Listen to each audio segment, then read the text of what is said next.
Let's get hyped. Welcome into the 2024 Nebraska red and white game.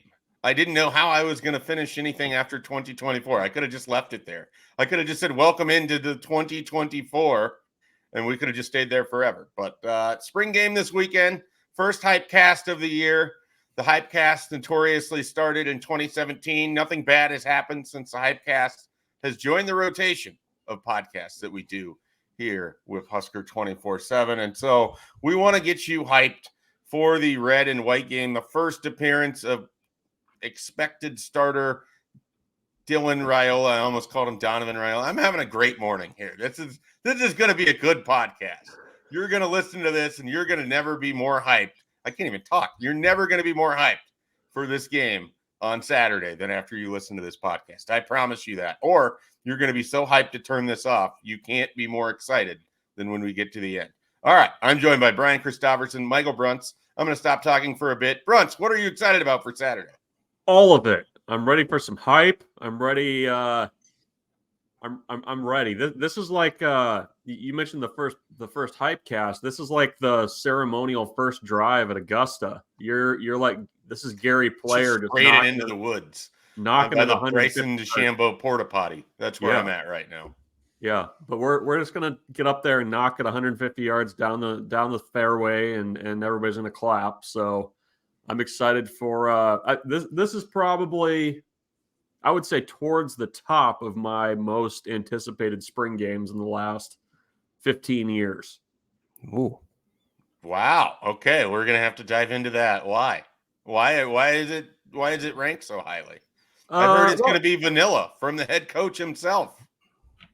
Well, to continue with the golf metaphor, I think what you're going to get is a whole bunch of just like knocking it around in the woods. You're going to see a few things get topped, but there's not going to be anything exciting. But then you're going to get that one or two plays that are going to kind of capture the imagination a little bit and get everybody to maybe bump those win totals up another win and a half. Coming out of Saturday. So I'm more excited for the ooh plays more than anything, because I felt like in years past where it felt like a tall order to get some of those ooh plays. PC Bruntz is bouncing off the walls over there for this upcoming red and white game. What has you excited, or what are you looking forward to on Saturday?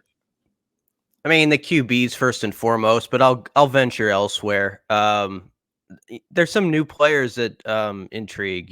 Bly Hill's gotten a lot of run this spring, and at this moment is the top corner opposite Tommy Hill. I don't know how they're going to line up the teams. They might be on different sides in this one, but it's interested if he gets tested at all and how that goes. If he's not the biggest dude, but if he comes in and makes a stick, even as a cornerback on defense on a play, people are going to like that. I think Vincent Shavers is a guy that I'm excited to see, as a freshman who's gotten a lot of kudos from not just coaches, but players this spring. So there are these young guys who have sort of popped up. And then there's second year linemen that are, I think, going to be important pretty soon, if not in this fall.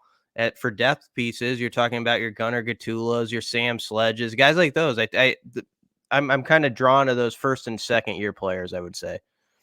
Yeah, I always want to see someone make a debut that'll top the Jamal Turner one from 2011. Yeah, that's still up there, I think, as far as best spring game or best Nebraska debuts, if you will.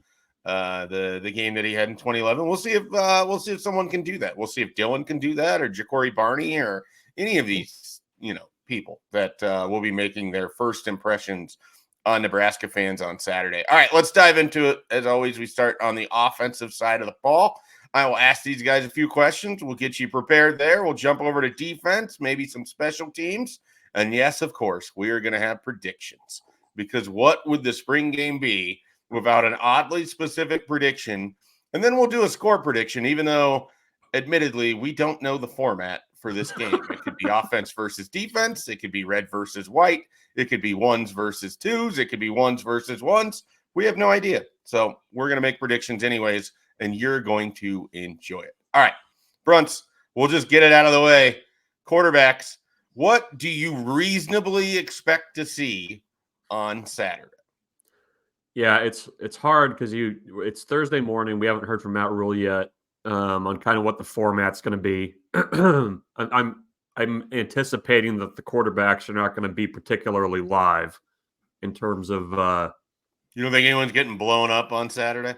I don't think you're going to get James Williams streaking off the corner and just ruining somebody's offseason. But I think you're going to see a fair amount of rotation with the quarterbacks. I think it's going to be relatively vanilla. I do also think that you might see some deep shots, a couple deep shots. I'm hoping, I'm fingers crossing for deep shots. But no, I mean, I think with the three quarterbacks, you're hoping to see a little bit more accuracy from Harburg. I'm eager to see kind of how he looks throwing the ball after an off season of kind of working with the coaching staff on fixing some mechanical things. With Dylan Raiola, I want to see kind of that pocket presence. I mean, I think in small doses that we've gotten to see, he just looks really kind of comfortable, not only kind of gliding around the pocket, but also kind of willing to stand in there and give the route a little bit of a chance before he kind of ducks and goes. And I'm kind of eager to see how that looks. And with Daniel Kalen, I mean, I feel like he's kind of the most known of the two because we've seen him so much from high school. But I mean, he throws a good ball. He's got a good command of the offense, and I'm eager to kind of see how that plays out. So, I mean, I find it hard to believe that there's going to be anything headline-wise bigger than the quarterbacks coming out of that game. And, you know, this is going to, for Kalen and Raiola, this is also going to be their first time playing in front of that many people. And there's also, I think, something to be said for kind of how you handle that moment. BC, these quarterbacks will have a intriguing group of pass catchers to throw to. I know that it's exciting to get eyes on Dylan Raiola and what he might look like. I personally am pretty fired up about Nebraska's wide receivers and the maturation of Thomas Fidone. What new coming wide receiver are you most excited to see on Saturday? Bruntz nailed it with Ja'Cory Barney, I think, earlier. You know, he's had a good spring by all counts, and was a guy who, you know, when he did his sort of interview before joining the program with us in December, was like, I plan to be out there sooner than later. Like he had all ambition to go and play this year. And he, as you know, Schaefer, he was a guy who bounced around at different positions, even in high school. I think he even played some quarterback. Yeah, and he's just he's just a great athlete. So I think he's, because of that, Garrett McGuire spoken about how he has got a good education of like the offense. Like he, you know, understands all the different working parts maybe better than some. So I think he's really a guy. Jalen Lloyd, I know, is not new, but he just has had a great spring. I think, you know, he pops up on every little, you know, video they send out. But beyond that, you can just tell the way Rule and others have spoken about him. Is he going from that guy who makes, you know, those splash plays, which are nice, to like an every down receiver who can be out there 40, 50 snaps this year? You know, a guy like that. He might be doing that. So he'd be a guy to watch. There's others who are interesting for sure, like, you know, Jaden Dawson, Davon Hall, you know, will be interesting. Like he's been there this spring. There's some guys, I don't know if they're banged up or not. Like Demetrius Bell was, I think, in a yellow jersey one of the days we were over there. So I don't know how available he would be or if he is. But there's all sorts of guys like that if they pop in at all, you're going to look up and be like, okay, there he is. You know, let's see what he does. So receivers definitely an interesting spot. Bruntz, whereas receivers feels like there's a lot of names to kind of go through. Running back, pretty banged up in terms of not having Ramir Johnson or Gabe Ervin. They will not be playing on Saturday. What do you anticipate seeing on Saturday from the running back position? And do you just view this as another data point in an extension of a conversation that won't be finalized until we get to August or maybe even into the actual season? Yeah, I'm not anticipating any kind of clarity. It's kind of it's an incomplete battle because, like you said, Irvin's only been able to do individual periods. They're being extremely cautious with Ramir Johnson.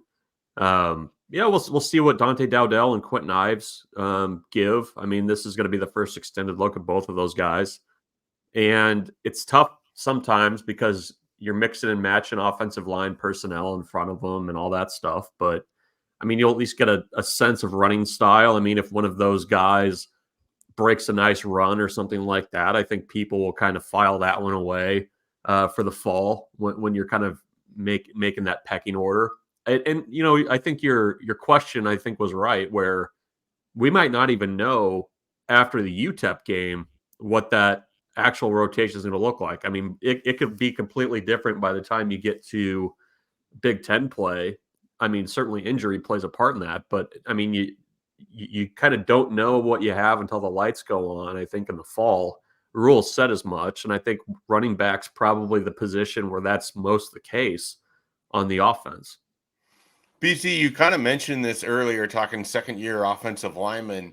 Do you get the sense that Nebraska has a veteran group out in front, but they're also building some depth back behind, and we might see that here on Saturday in the red-white game? That's what you're hoping. I mean, Rule said earlier this spring that second crew, some of those second-year players are starting to creep up, or more than creep up on the first-year guys, or the starters, even if the first-string guys don't realize it. So you hope that's the case. You know how these spring games are. We can talk a big game here, like we're going to be all about the trenches and stuff like that, and then it's really hard to monitor unless you go back and watch it 2 or 3 times who really performed well. But Justin Evans and Henry Latofsky would be examples of guys who were kind of fringe. You know, they were starters at times, but second string guys who are really interesting, I think, in this one. You know, because they could have big roles now. You know, I don't know what Micah Mazuka's status is at this point. He's been out, as Rule said last Saturday. So I know he would have been a guy, or would be a guy of interest, but we'll see on that. Beyond that, yeah, obviously they're gonna play it careful with your guys like Ben Hart and Ben Scott. So this is a great opportunity for your Sledges, your Gatulas. I'm forgetting names now, but there's even some walk-ons, you know, your Dylan Parrott type guys to step up and have a nice day and really try to show, hey, I'm part of the like 7 or 8 or 9 guys. I might not be top 5 yet, but I'm going to matter at some point this season. We're going to jump over to the defensive side of the ball, and we will start right up front. And Bruntz, one thing that I'm curious about, I'm going to take an entire position group that I think is fascinating because the jump that they could make as a group is pretty large, and individual pieces could make some pretty big jumps too. I want to ask you specifically about the guy who might be the best player in that group, in Nash Hutmacher. What do you think a trimmer wrestling version of Nash Hutmacher can bring to that defensive line? I don't know how much we see him on Saturday. I don't know, honestly, how much he's been doing this spring, really, since coming back from finishing the wrestling season. My guess is they brought him along very slowly. But what do you think a trimmer Nash Hutmacher might mean for that defensive line as a whole? Yeah, I mean, it's I don't think you're going to see much of him at all tomorrow. And I think they've, almost to the frustration of Nash, been pretty careful with him since he came back from wrestling. I don't know. I mean, it's he played. It was listed at like 330 last year, I think. He got down, obviously, you know, pretty under 300 because of wrestling.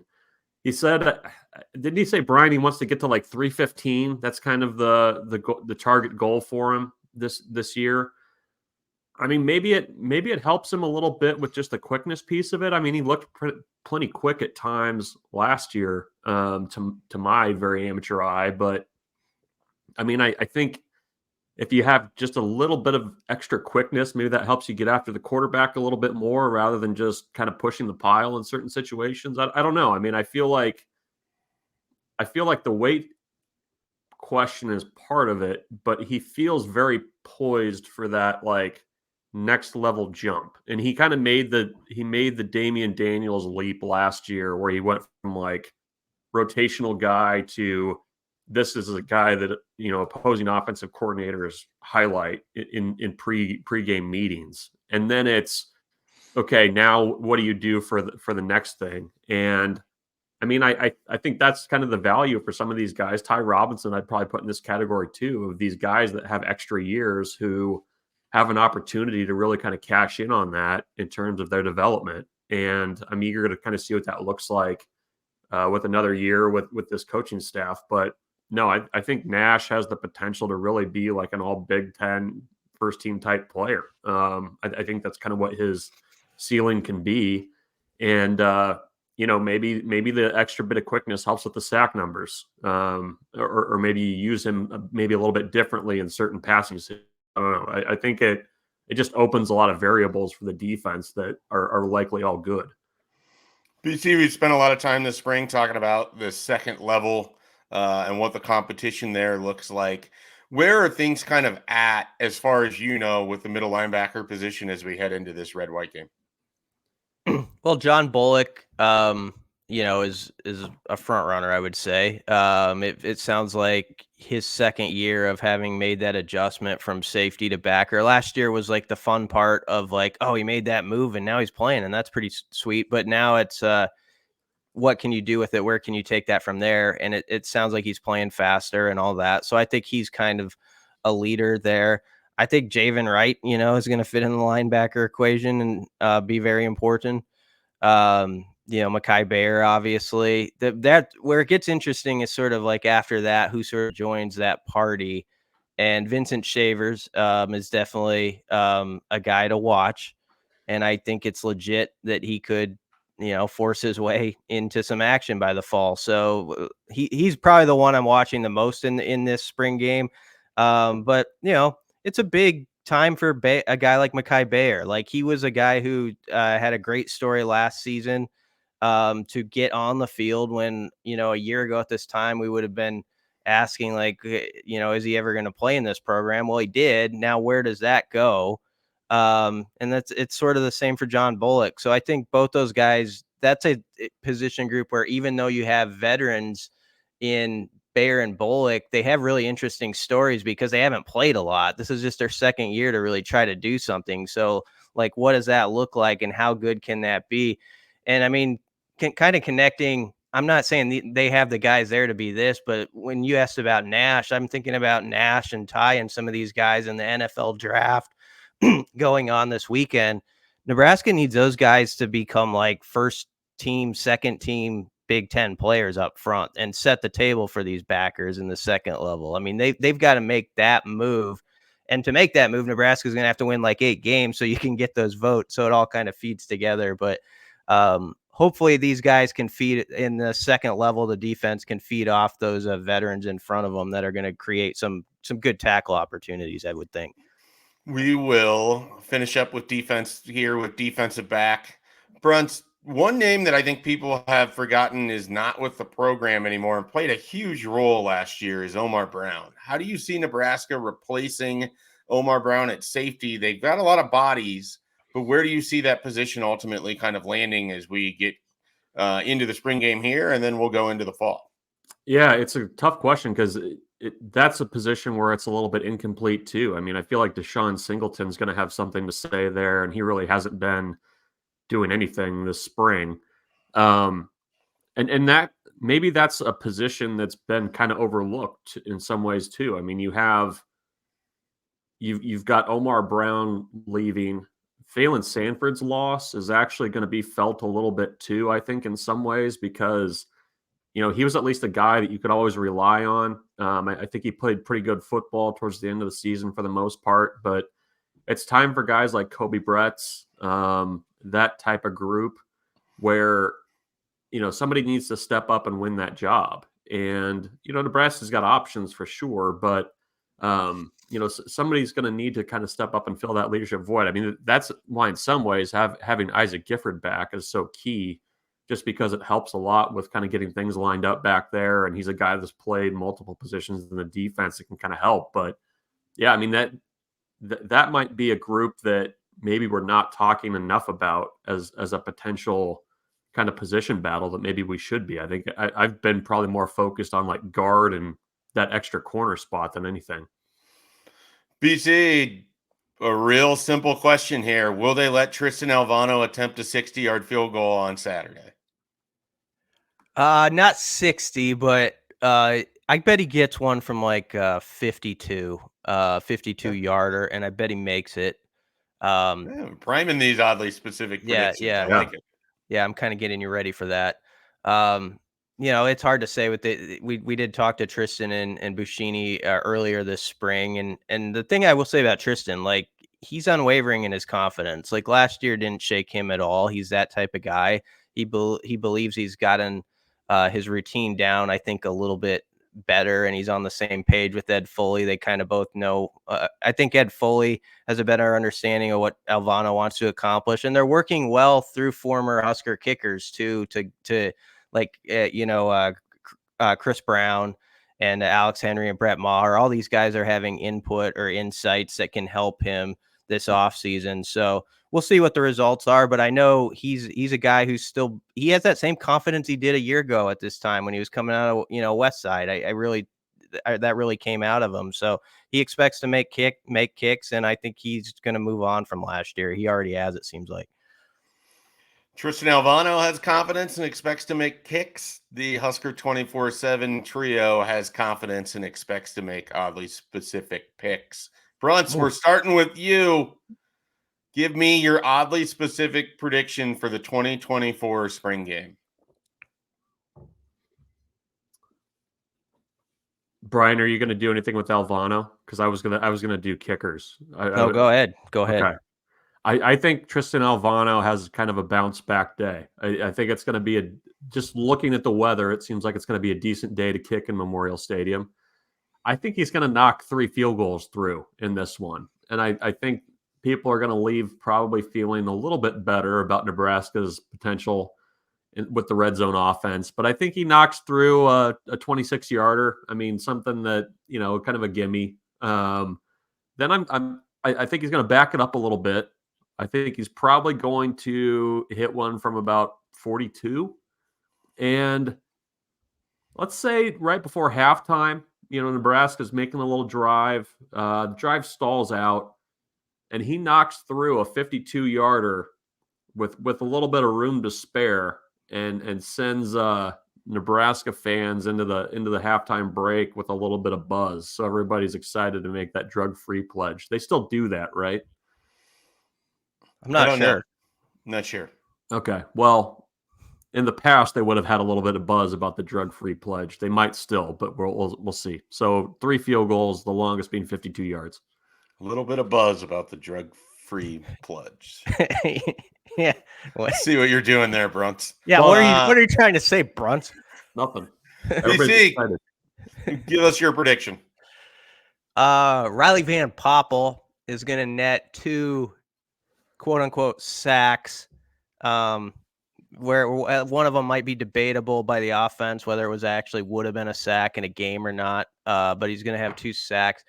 I always hesitate to say specific guys' names because sometimes you'll find out, he's actually not participating today, but I'm just going to do it and whatever. Because maybe Mario Buford was over in a yellow jersey and I missed it last week, but Mario Buford is going to have a pick. That's just a name out of nowhere. To go with the RVP thing. And I'll throw in 1 touchdown prediction.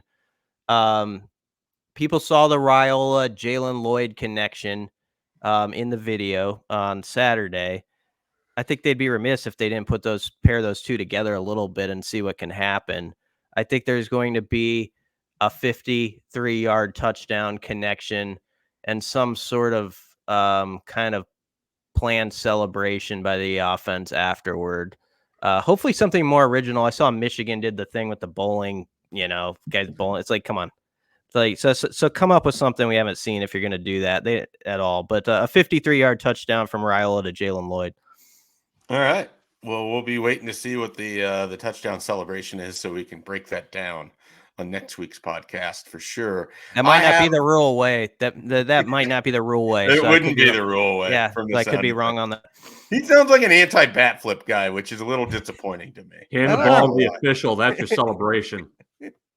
Yeah, I don't respect that, but we'll move on. All right, I got 2 predictions. 1, Maurice Mazuka will score a short yard touchdown on Saturday, but that's not really the prediction part of it. The prediction is his brother will pick him up and hold him Lion King style to the south end zone as they bask in the glow of their new short yardage running back hero, Maurice Mazuka, touchdown. And then we will go to this, which will not make people excited. There will be not one, but two bad exchanges between centers and quarterbacks on Saturday that result in turnovers that will make for a summer-long conversation. Why does Nebraska's quarterbacks fumble so much? And we will have to talk about this on all future radio interviews until at least August 14th, when people will have forgotten it because there will be some other news that they will talk about at that point. So, two bad quarterback center exchanges and a Maurice Mazuka touchdown. Those are my predictions. All right. It is time for us to make score predictions despite not knowing the format. You can pick your format and your score if you like. Let's see what you got, Michael Bruntz. It's going to be real football. We're not doing the 4 points for this, 6 points for this, minus 1 point for this. I hate that. It's going to be real football. They got the offensive line depth to do that. I don't know who's on what team, but I'm feeling 23-17. Not sure how they get there, but 23-17. White team. Ooh, that's an upset. Is it? Yeah. I generally take the white team, and they generally lose every year. I don't think the white team wins very often. Yeah. Okay. However they distribute the teams, it's like known from Husker coaching staff to coaching staff that the red squad is supposed to win. Got it. Upset. Well, I'm going upset. White team, 23-17. Well, I'll pick red then. I was gonna pick the white team in an upset and say it. Now I don't know what to do. I get to be the wild card. No. I'm going red team. It's gonna be 27-14. Red team. And are we doing pick to click? Is that later or no? You can throw in your pick to click now. I skipped over it. My pick pick to click is a Emmett Johnson. Emmett Johnson's gonna bust off like a big touchdown. All right, I'm going 17-13. I will take the red team this year. I don't know why it's 17-13. I don't know what it looks like. I'm not sure who's playing at the end of the game, but it's the spring game. The weather looks like it might be okay. I saw there was a chance for rain early in the week. I don't know what it looks like now. But yeah, I think people will enjoy it, and we'll all have a good time, and we will all overreact for 4 months straight. And then we'll get a real football game in August. That'll be great. That'll be fantastic. So 17-13, give me the red team. Any final thoughts from you guys as we finish off the spring edition of the Hype Cast? I didn't give my pick to click. I think it's going to be Trayvon Kinchin. That's my guy. Who I'm going with. I always love a good fourth string running back to really have a good day in the red white game. So Kinchin. Who was the guy? Who was the walk on? Who had an interception? Patrick O'Brien. Yeah, on like the last play one year.